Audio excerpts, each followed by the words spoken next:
స్వామి మీ పేరు? నా పేరు నితాయ్ నిమాయ్ దాస్.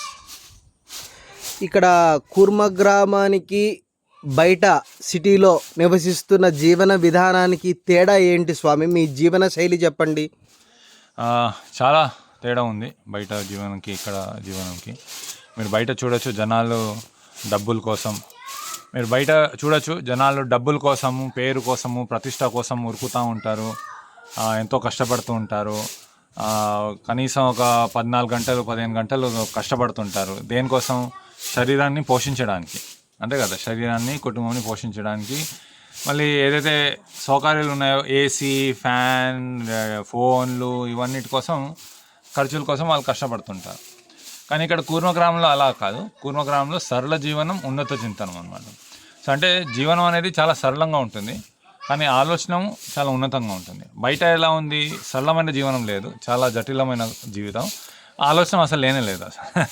అసలు దేనికోసం వాళ్ళు కష్టపడుతున్నారు, అసలు వాళ్ళు ఆనందంగా ఉన్నారా, హ్యాపీగా ఉన్నారా, సుఖంగా ఉన్నారా అనేది కూడా వాళ్ళు ఆలోచించట్లేదు అనమాట. సో వాళ్ళు ఏంటంటే ఈ శరీరం ఎంతో కొంత సుఖం దొరికితే అదే ఆనందం అని అనుకుంటున్నారు ఇంద్రియాల ద్వారా. కానీ శాస్త్రం ద్వారా, భగవద్గీత, భాగవతం ద్వారా మనకేం తెలుస్తుందంటే అది నిజమైన ఆనందం కాదు. ఆత్మ స్థాయిలో మనకి దొరికే ఆనందమే నిజమైన ఆనందం. ఎందుకంటే ఈ శారీరక ఇంద్రియాల ద్వారా మనకు వచ్చిన ఆనందము, సుఖము అది తాత్కాలికమైనది. ఈ శరీరం తాత్కాలికమైనది, ఈ ఇంద్రియాలు తాత్కాలికమైనది, దాని నుంచి వచ్చిన ఆనందం కూడా తాత్కాలికమే. సో అందుకే అది నిజమైన ఆనందం కాదు, ఎందుకంటే తాత్కాలికమైనది. కానీ ఆత్మ ద్వారా, అంటే భగవంతుడితో మనకున్న సంబంధం ద్వారా ఏదైతే మనకు ఆనందం పొందుతామో అది శాశ్వతమైన ఆనందం. అందుకే అదే నిజమైన ఆనందం అన్నమాట. సో ఇక్కడ కూర్మగ్రామంలో మా ఒక జీవన శైలి చెప్పాను కదా, సరళ జీవనం, ఉన్నత చెందడం. అంటే ఈ శరీరం పోషించడానికి ఎంతవరకు అవసరం ఉందో మనకి అంతవరకే మనం కష్టపడతాం. అంటే ఈ శరీరానికి ముఖ్యంగా మనకి ఏం కావాలి? తినడానికి ఆహారం కావాలి, వేసుకోవడానికి బట్టలు కావాలి, ఉండడానికి ఇల్లు కావాలి, అవును కదా. కూడు, గూడు, గుడ్డ, ఈ 3 మనకి ఉన్నాయనుకోండి, మనం హ్యాపీగా జీవించవచ్చు, అవును కదా. దీనికోసం అంత కష్టపడడం అవసరం లేదు. బయట వాళ్ళు ఎట్లా కష్టపడుతున్నారు అంత కష్టపడడం అవసరం లేదు.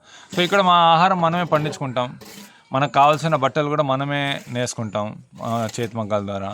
ఇల్లు కూడా మట్టి సున్నంతో కట్టుకున్న ఇల్లు, సిమెంట్ వాడకుండా, ఐరన్ వాడకుండా, సింపుల్గా సరళమైన పాతకాలంలో ఎలా ఇల్లు ఉంటుండే ఆ విధంగా మండువా ఇల్లు అలాంటి ఇక్కడ కట్టుకొని ఉంటున్నాం.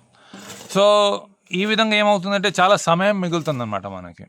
బయట వాళ్ళకి ఎప్పుడైతే మీరు భగవద్గీత, భాగవతం, రామాయణం చదవండి అంటే సమయం లేదంటారు. ఎందుకంటే వాళ్ళు చాలా కష్టపడుతున్నారు, సమయం దొరకట్లేదు వాళ్ళకి. శరీరం కోసమే వాళ్ళ జీవితం అంతా గడుపుతున్నారు.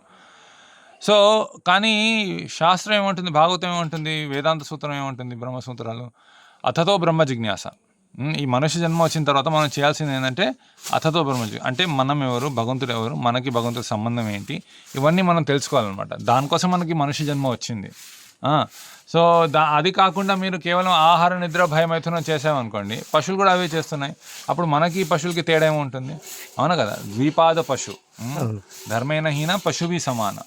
సో అందుకే కూర్మగ్రామం ఏంటంటే శరీరం కోసం మనకి ఎంతవరకు అవసరం ఉందో, ఈ కూడు, గూడు, గుట్ట కోసం, రోటీ, కపడ, మకాన్ కోసం ఎంతవరకు అవసరం ఉందో అంతవరకు కష్టపడడం. మా అయితే ఒక 6-7 గంటలు, 8 గంటలు.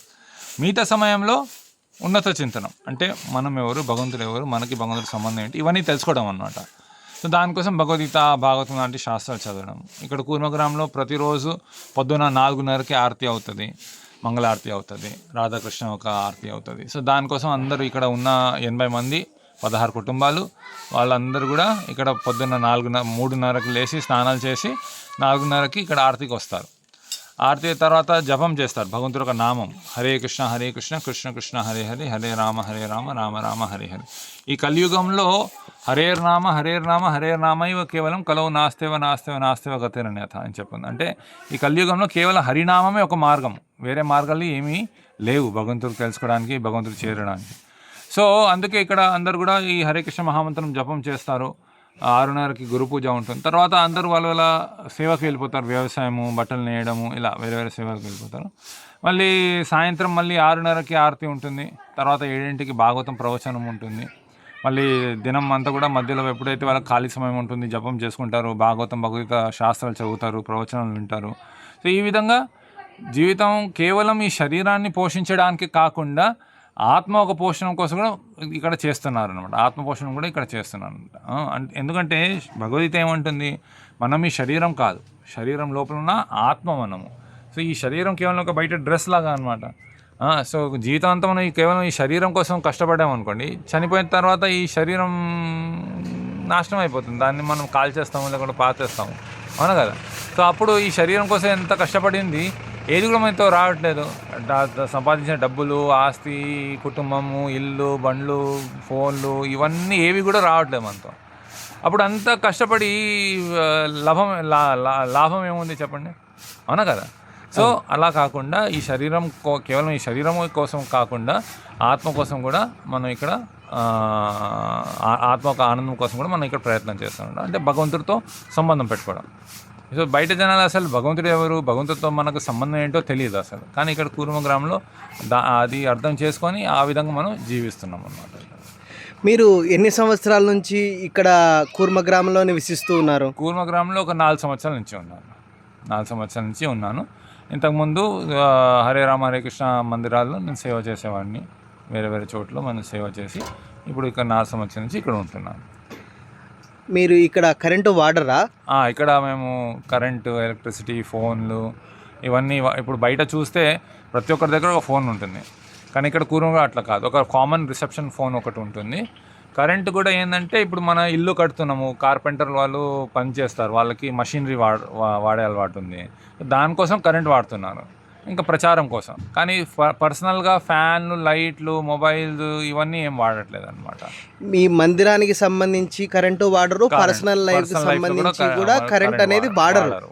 కేవలం కన్స్ట్రక్షన్ కోసం, కొంచెం ప్రచారం కోసం. ఇప్పుడు మా వీడియోస్ అప్లోడ్ చేస్తాము, దానికోసం చేస్తున్నాం అనమాట, ప్రచారం కోసమే. మరి స్నానం చేసేటప్పుడు ఈ డిటర్జెంట్స్, సోప్స్ ఉంటాయి కదా, ఇవన్నీ సోప్స్, వాషింగ్ పౌడర్స్, షాంపూలు ఇవన్నీ ఏం వాడము. మరి అవి వాడరు కదా, దానికి బదులుగా ఏం వాడతారు? అదే కుంకుడుకాయలు వాడతాం, బట్టలు ఉతుకోవడానికి కుంకుడుకాయలు వాడతాం, సున్నపిండి వాడతాం సోప్ వాడకుండా. సో ఈ విధంగా టూత్పేస్ట్ వాడకుండా వేప పుల్లలు వాడతాము, లేకుంటే ఆవు పిడకలను కాల్చి దాంతో పన్ను పొడి చేసుకుంటాము.